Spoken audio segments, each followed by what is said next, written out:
Who are some of the people we'd love to kick out of society? Let's find out, starting with number 6, thirsty just for thirst. Morgan Osmond, an Instagram model and swimwear designer, and most likely narcissist, made headlines for her obnoxious outburst on an American Airlines flight. The incident, caught on camera, showed a side of Osmond that leaves us questioning the direction of society. The viral video showed Osmond in a skin-tight gray unitard screaming at a fellow passenger while retrieving her luggage from the overhead locker. The whole absurd thing was made worse by the fact that she kept saying she was Instagram famous, which she apparently thinks means something, and had a complete disregard for the comfort and peace of mind of other passengers. Osmond's obvious delusions were further exposed when she bragged about the incident in a Christian Louboutin store in Miami. As she giggled about her outburst, it became apparent that she saw herself as some kind of social media sensation that can treat others however she wants. Osmond's childish attitude on the American Airlines flight not only showed her complete lack of social awareness, but also highlighted a troubling aspect of contemporary culture. In a world where social media can amplify the worst behaviors and provide a platform for narcissism and entitlement, people like Osmond gain notoriety for all the wrong reasons. The sad thing is, not only did Osmond refuse to take responsibility for her actions, but she celebrates them. Her lack of awareness sends a troubling message to her followers and fans, suggesting that it's okay to behave like a disrespectful brat if you're wealthy and attractive. In the aftermath of the incident, social media users and viewers of the viral video were quick to condemn Osmond's behavior. Many correctly labeled her as entitled and a clown while expressing their disappointment in her behavior. However, there remains a segment of the online community that still seems enamored with her outrageous behavior. Morgan Osmond's attitude on the American Airlines flight and her subsequent self-promotion through social media is just another example of a disturbing trend. The quest for online fame and notoriety should never come at the expense of common courtesy and respect. Not only does this type of fame breed a bunch of copycats, but it also promotes the silly idea that anything goes as long as it gets views and clicks. In the end, Osmond still lacks any sort of self-awareness about herself or the situation. In a post about the incident, Osmond bragged that she was sitting in seat 36F with her diamonds when her outburst occurred. Shouldn't royalty like her be sitting in first class? For those of you who may not know, seat 36F is most of the time in the very back of the plane by the bathroom. You know, where other celebrities often like to sit. Number 5. Love is in the air. Piers Sawyer, a guy from the UK, was all set for an unforgettable birthday bash in Ibiza. Little did he know just how unforgettable it would become, as a clip of him went viral. Piers and his brother Harrison, along with 2 friends, embarked on an EasyJet flight from Luton Airport to Ibiza, but fate had something entirely different in store. As they boarded the plane, Piers laid eyes on a mystery woman in the row ahead. Cupid's arrow struck, and the two started chatting like old pals. So far, so good, right? Well, Harrison, the wingman of the century, suggested they swap seats, bringing the lovely lady even closer to Piers. At 33,000 feet in the air, Piers and his classy young lady friend decided to join the infamous Mile High Club. They had known each other for quite a few minutes, so it's not like they were moving a little fast or anything. The airline's cabin crew, to their credit, had eagle eyes and caught the passionate pair in the act by opening the door. The moment became internet gold after a video of the ordeal surfaced online. Piers speaks candidly about his escapade, admitted that thanks to a day-long drinking spree, he was somewhat hazy on the details. In fact, he confessed he couldn't even remember the woman's name. Despite EasyJet showing him the exit door after the incident, Piers didn't seem too broken up about it. He even thought about the possibility of meeting his co-conspirator again. There's no denying that this encounter has certainly left its mark on Piers's memory, even if it's all a bit of a blur. As for Piers's mom, Elaine, she took the whole affair in stride, acknowledging that it's not every day you see your son on national television. And while some might raise an eyebrow, she's not convinced they were causing any harm, and the cabin crew member shouldn't have opened the door. Yeah, it's easy for her to say that if she didn't need to use the bathroom. Number 4. Florida man strikes again. In a bizarre and admittedly an escapade most 6-year-old boys would want to do, Florida man Jesse Smith went on a joyride that caused over $2 million in damages. Smith's adventure involved a stolen excavator, a Walmart, a machete, and a peculiar confession to the police, which sounds a lot like what a 4-year-old would do. Stealing and driving the excavator, that is, not the machete thing. The events unfolded on a seemingly ordinary Monday night in Gainesville, Florida. Jesse, armed with a machete in true Florida man fashion, because why wouldn't he have a machete? In fact, where's your machete, now that we think about it? Anyway, Jesse decided to take a trip with his machete, but instead of hopping into a car, he opted for a massive yellow Komatsu excavator worth $350,000. Smith's adventure began at a construction site where he somehow managed to hotwire the excavator and drove off with it. It's not every day you hear about someone hotwiring an excavator, but Smith wouldn't be a true Florida man if he didn't. His awesome trip took him down several roads where he collided with buildings, fences, and light poles.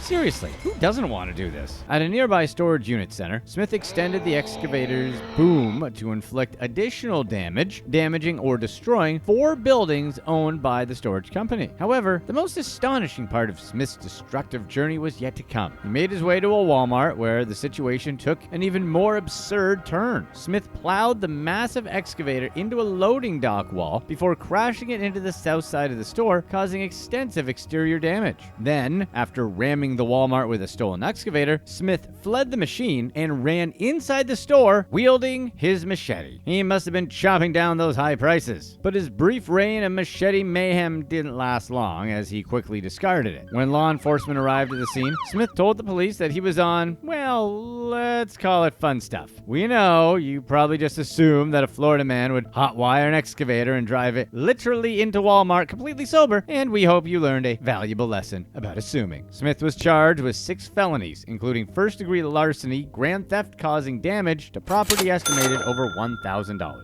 Additionally, he faced 4 third-degree felony charges for criminal mischief and a felony charge for armed trespassing, along with a misdemeanor for resisting an officer. But for one brief, shining moment, Jesse Smith lived the dream. Number 3. Over and over again. Former Premier League striker Nile Ranger was sentenced to 8 months in prison after admitting to online banking fraud. The soccer star, who was playing for Southend United at the time of his sentencing, pleaded guilty to charges of conspiracy to defraud by obtaining bank details and transferring money. The court heard that Ranger had conspired to use the bank details of Diane Bloss in order to move £2,090 from one account to another. Co-conspirator Ashani Duncan from Enfield, London, received the same sentence for the same offense, while Rhiannon Morgan, also of Enfield, avoided prison due to a lack of evidence against him. Ranger's life and career have been marred by controversy and legal issues. In 2007, he spent 11 weeks in a youth offenders institute for his part in an armed robbery while a member of Southampton's youth setup. In 2011, he caused outrage by posing with a gun, and in March 2012, he was fined £6,000 for making, let's just call it, unsavory comments on Twitter. Then, in October 2012, he was convicted of roughing up 2 police officers and given a conditional discharge. Despite these legal troubles, Ranger's career continued, and he played for clubs like Newcastle, Swindon, and Blackpool before joining Southend. However, his suspension by Southend for non-soccer related matters signaled further trouble. In court, Ranger pleaded guilty to conspiracy to defraud, but denied a charge of money laundering. His defense lawyer, Angus Bunyan, pointed out that while Ranger had previous convictions, the only serious one was over a decade ago. Ranger's sentencing came after a series of incidents that have tarnished his image in the soccer world. His releases from prison back in 2017 included a 7 p.m. curfew, preventing him from playing in evening matches. He was also electronically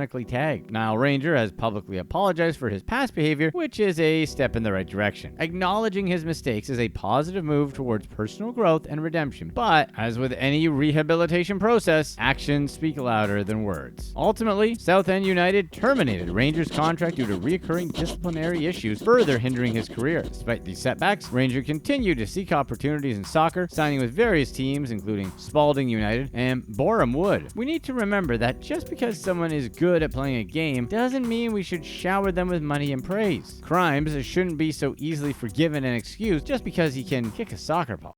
Number 2. This story isn't real. Tiffany Gomez, the woman who became infamous for her not-real airplane meltdown, is attempting to rebrand her image and regain control of her public narrative. The marketing executive from Texas made headlines when a video of her bizarre behavior on an American Airlines flight went viral. The incident caused a delay for at least 3 hours, and Gomez was issued a warrant for criminal trespassing, although she was neither arrested nor charged. However, Gomez portrayed a completely different image. She posted a selfie on social media looking cozy and casual with a wide smile and long flowing hair. The picture was in stark contrast to the video that made her famous. In the caption, she probably stole from one of those signs your mom likes at TJ Maxx, she wrote, "One moment doesn't define you, but it can define your purpose." This positive and empowered persona seemed to be resonating with some people as the post received thousands of likes and comments. Based on one picture and one post, fans praised her transformation, with one user calling her Woman of the Year 2023 for some reason. Others were amazed at the difference between the crazy plane behavior and the nice-looking woman in the selfie. At least Gomez wasn't shying away from her airplane meltdown. She teased a new website and posted a video where she called herself the Crazy Plane Lady. Tiffany Gomez, probably better known as the Crazy Plane Lady. In the video, she hinted at a journey of promoting positive mental health and standing up against cyberbullying. While the details of her upcoming project remained unclear, it was evident that Gomez embraced her newfound recognition and was using it as a platform to inspire and uplift others. In her first interview since the incident, Gomez talked about how her life changed since the video went viral. She acknowledged the fear and uncertainty that came with her newfound notoriety and urged the public not to judge her too quickly. She emphasized that no one knew the full story and that inaccurate information had circulated in the media. It's worth noting that many people have supported Gomez throughout this ordeal, recognizing that she might have been under the influence when the incident occurred. Rather than vilifying her, some viewed her as a relatable figure who took accountability for her actions. Gomez's willingness to address her behavior and attempt to transform herself into an advocate for positive mental health is earning her sympathy and admiration from a growing number of individuals. So at least she's trying. All of these celebrities are a product of us though. So as much as we loathe everyone in this video, aside from Jesse Smith, who was just living his best life, we need to remember it's our own fault. Until we stop propping up terrible people and giving them attention and money, it's only going to get worse. If you're enjoying this video, be sure to stay tuned right here for this rich kid's easily hateable antics. Number 1. Pure evil. In a deeply disturbing incident, a retired California police chief, Andreas Probst, met a tragic end in Las Vegas while enjoying his morning bike ride. A then 17-year-old Jesus Ayala, accompanied by his friend Zamir Keys, intentionally hit Probst with his car. All this happened while Keys was idiotically recording the entire chillingly heartless act. The video, which was widely circulated on social media, showed a callous disregard for human life. As the car approached Probst, who was riding on the side of the road, Ayala and Keys can be heard swearing at other motorists. With chilling nonchalance, Ayala, encouraged by his friend Keys, drove directly into the bike lane behind Probst. He honked the horn and then deliberately collided with Probst's bike, sending him hurtling through the air. As Probst lay motionless on the roadside, Keys continued filming. Ayala then sped away from the scene, leaving Probst critically injured. Tragically, Probst, age 64, succumbed to his injuries at University Medical Center. The shocking video evidence led to the arrest of Ayala, who initially faced hit-and-run charges, but was later charged with murder due to the intent displayed in the video. The cruelty shown by these teenagers is beyond comprehension. To deliberately target a random guy enjoying a bike ride and then video his suffering is a testament to the disturbing mindset of Ayala and Keys. And weirdly enough, Keys' mom had the strange take of saying that her son's side of the story will be told and the truth will come out and not the inaccuracies the media will try to portray. Pretty sure the actual video, which we're not going to show, will be telling the truth here. Cue up the classic "he didn't know nothing" meme. And until we can stop rewarding these idiots who do terrible things for views, terrible stuff like this is going to continue to happen. Floyd Mayweather, one of the greatest boxers ever, has fought Logan Paul and Conor McGregor. But his next match might just be his most ridiculous one yet. Rumors say Mayweather's next opponent is Rashid Saif Belassa, better known by his nickname, Money Kicks, or just Kicks. Who is this kid? And how and just why is he famous enough to possibly get punched in the face by Mayweather? Kicks is the son of Saif Ahmed Belhassa, the CEO of Belhassa International Company in the United Arab Emirates. He's estimated to be worth over $2 billion and is one of the most successful businessmen in the UAE. His company is involved in clothes, tourism, real estate, advertising, and even less flashy things like steel and construction materials. When your dad is this rich and influential, you can become famous if you want to. Kicks' mom, Sarah Belhassa, is also well known in her own right. She's a fashionista who's a frequent guest on UAE TV shows. Maybe Kicks got his taste for high fashion from her. Like many rich kids, Kicks decided to pursue a career as a YouTuber and Instagram influencer, and it seems to be going pretty well for him. He has millions of subscribers on YouTube and Instagram. Before Kicks ever boxed anyone, he was known for making videos about his expensive taste in fashion and cars. He's one of those YouTubers who make videos about how rich they are, although his Instagram bio describes him as a young businessman. Kicks has an estimated net worth of $4 million, which isn't much compared to his dad. Still, it's pretty good, considering he's only 20 years old. According to most estimates, he's one of the wealthiest kids in the Middle East and earns upwards of $300,000 a year. Kicks' life, which you can get a glimpse of on YouTube, is quite luxurious. His colossal mansion has a full-size soccer field and a private zoo with around 500 animals. It truly puts Tiger King to shame. His Instagram is full of pictures of him hanging out with his pack of white lions, a tiger cub, giraffes, cheetahs, and chimpanzees. A pretty impressive list of celebrities has visited the mansion as well, most likely because Kicks pays them for content. Lionel Messi, Cardi B, Nicki Minaj, Paris Hilton, Cristiano Ronaldo, Rihanna, Mariah Carey, and DaBaby are just some of the celebrities who showed up on his Instagram posing with exotic animals and flashy cars. His name, Money Kicks, comes from his vast shoe collection. His early YouTube videos are him showing off his collection to different celebrities. He had a video series called Sneaker Talk featuring guests like Wiz Khalifa. His massive hoard of shoes includes some rare Air Jordans, Yeezys, and a pair of game-worn cleats from Manchester United star Paul Pogba. He has over 500 pairs of shoes, which is slightly more than reasonable. It's basically a shoe museum at this point. But his car collection is the real star of his YouTube channel these days. He started collecting cars before he could even legally drive. Kicks bought a Ferrari F12 Berlinetta, a Rolls-Royce Wraith, and a Lamborghini Aventador before even having a driver's license. His most viewed video on YouTube, Tilted, my new LV Supreme Ferrari, with a bunch of exclamation points, shows off his most famous car. Owning a supercar just isn't enough for Kicks. He enjoys wrapping his supercars in luxury brand prints. The Ferrari got covered in the Louis Vuitton logo and the Supreme logo. Again, when he bought this car and wrapped it in literal luxury, he wasn't even old enough to get behind the wheel.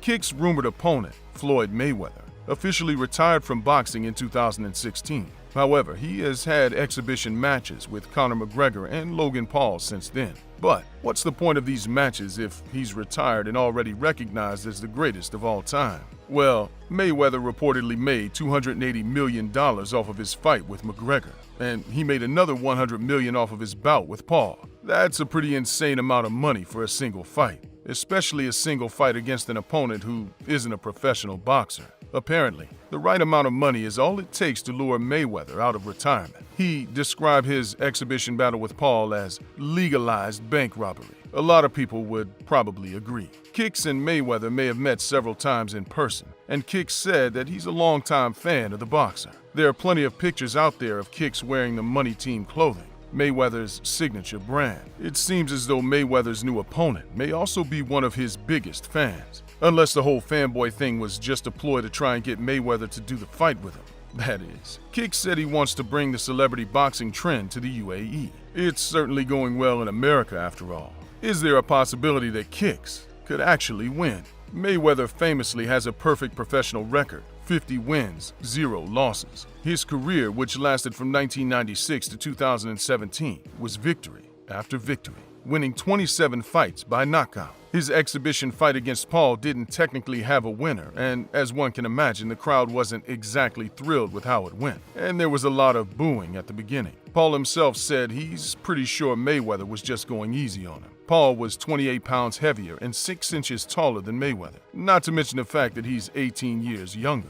Mayweather's cousin said Floyd didn't want to hurt Paul during the fight. After all, it was just an exhibition, not a professional match. Like Kicks, Paul had only been in 2 boxing matches before his showdown with Mayweather. His fight with Kicks will be the same sort of thing. Is this how Mayweather will treat Kicks? In the Paul match, Mayweather boxed defensively, but that probably wasn't just for the exhibition. Mayweather famously fights defensively, choosing the route of safety over aggression throughout his career. It certainly got him a lot of hate, but the technique secured his perfect record and a long career in the sport. Kicks also sports an undefeated record in the world of boxing. He's only had 2 matches, but still, he's undefeated, just like Mayweather is. Both of Kicks' matches were part of Social Knockout events. Social Knockout is a boxing promotion that does celebrity matches. Kicks is arguably the most famous internet personality to box there, but they've had some other notable matches as well. They hosted the first ever female celebrity match when Saudi Arabian TV personality Sarleen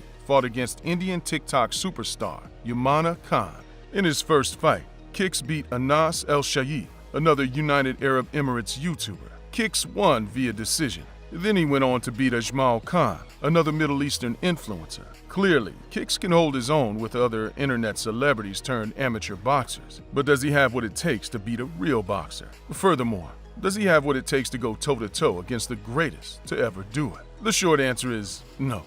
No, he doesn't. If Paul, who was bigger than Mayweather, couldn't keep up with him, then Kicks truly has no chance. Even though Mayweather has been retired for 4 years, there's really no way that someone who's essentially a complete novice like Kicks can touch him. It's not like Mayweather forgot how to fight. Perhaps Kicks could beat Mayweather if the champ had total amnesia, both hands tied behind his back and wore 3 blindfolds. In reality, Mayweather's 50 fights worth of experience will make for a rough night. For all of these reasons, this match wasn't billed as a fight at all. Mayweather doesn't like to call it a fight. Instead, he prefers to call it a limited edition boxing showcase. To him, it's bigger than boxing. So don't get your hopes up if watching this video makes you want to see Kicks get punched in the face really hard. Well, he may still get punched in the face, but it just wouldn't be full force. Is this really what the boxing fans of the world want? Maybe not, but there's certainly a market for this sort of celebrity match. So much so that Mayweather said that he plans on bringing several other events to Dubai.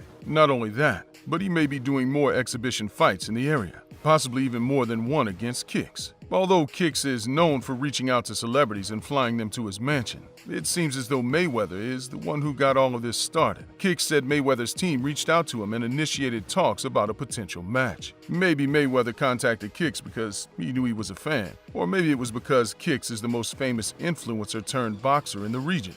The Mayweather vs. Kicks exhibition was set to go down on the Burj Al Arab Jeremiah helipad in Dubai. That means the fight, in a perfect world, will happen near the top of a tower over 1,000 feet in the air. There couldn't be a more fitting place to have this sort of big celebrity meme fight. If you're going for entertainment value, you might as well go all out. It wouldn't be the first time the helipad was used as a location for a big stunt. In the past, it's been used as a racetrack, a tennis court, and a jumping-off point for the highest kite surfing jump in history. Both Mayweather and Kicks have said that negotiations are in the final stages and that the fight will happen soon. Kicks told a reporter that it was a dream come true. He never thought he'd get to fight Floyd, and now it feels like a real possibility. He, of course, acknowledged that Floyd was the best fighter ever. Unfortunately, or fortunately, depending on how you look at it, the fight slated for February 20th was called off. Is Money actually fighting Floyd? Not really, but hey, good for them. The news created tons of buzz for both celebrities in their own regard. Maybe the two will square off one day, but it appears eager fans will have to wait and see for now. Money instead plans to fight another YouTube star, while Mayweather's gotten involved with some questionable cryptocurrency ventures we'll discuss in another video. Click to watch one of these next videos. Let us know in the comment section what you think the youngest age should be for someone to be tried as adults for truly terrible crimes.